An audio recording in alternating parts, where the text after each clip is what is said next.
ইউরোপে রাজনৈতিক আশ্রয়ের স্বপ্নে প্রতি বছর হাজারো বাংলাদেশি পাড়ি জমায়, কিন্তু সেই পথেই এবার বড় ধাক্কা দিল ইউরোপীয় ইউনিয়ন।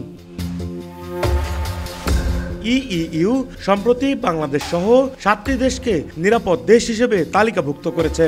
দিন দিন বেড়ে চলা জাল কাগজপত্র, অপরাধ এবং আশ্রয় আবেদন বৃদ্ধিতে বিরক্ত হয়ে বিশেষ করে ইতালির অনুরোধেই এই সিদ্ধান্ত নেয় ইউরোপীয় কমিশন। নতুন নিয়মে রাজনৈতিক আশ্রয় পাওয়ার দরজা এখন আরো কঠিন। এখন থেকে বাংলাদেশি আশ্রয় প্রার্থীদের আবেদন দ্রুত যাচাই বাছাই হবে, আর খারিজ হওয়ার ঝুঁকিও বেড়ে গেছে অনেক।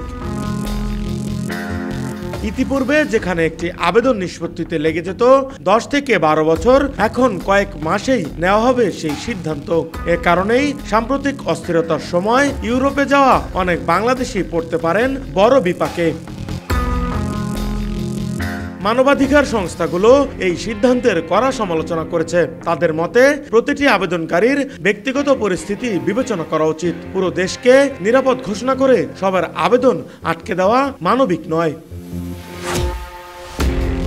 বাংলাদেশ থেকে আসা বহু আবেদনেই জাল দলিল ব্যবহার করার প্রবণতা বহু আগে থেকেই পর্যবেক্ষণ করছে ইউরোপীয় দেশগুলো। বলা হচ্ছে এটাই কঠোর নীতির অন্যতম কারণ। তবে এর একটি ইতিবাচক দিকও আছে।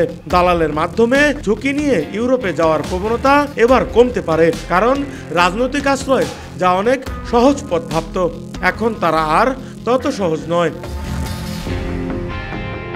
যারা বৈধ বিনিয়োগ বা ব্যবসার মাধ্যমে ইউরোপে প্রবেশ করেছেন তাদের উপরও প্রভাব কম হলেও রাজনৈতিক আশ্রয়ের ওপর নির্ভরশীল অভিবাসীদের জন্য বাড়ছে ডিপার্টেশন ও সম্পদ ঝুঁকির আশঙ্কা। সব মিলিয়ে ইইউ এর নিরাপদ দেশ তালিকায় বাংলাদেশের অন্তর্ভুক্তি হাজারো আশ্রয় প্রার্থীর ভবিষ্যৎকে নতুন বাস্তবতার সামনে দাঁড় করিয়েছে। এখন সিদ্ধান্ত হবে দ্রুত, আর ফিরে যাওয়ার ঝুঁকিও আগের যে কোনো সময়ের চেয়ে বেশি। Desk report, captain's TV, Dhaka.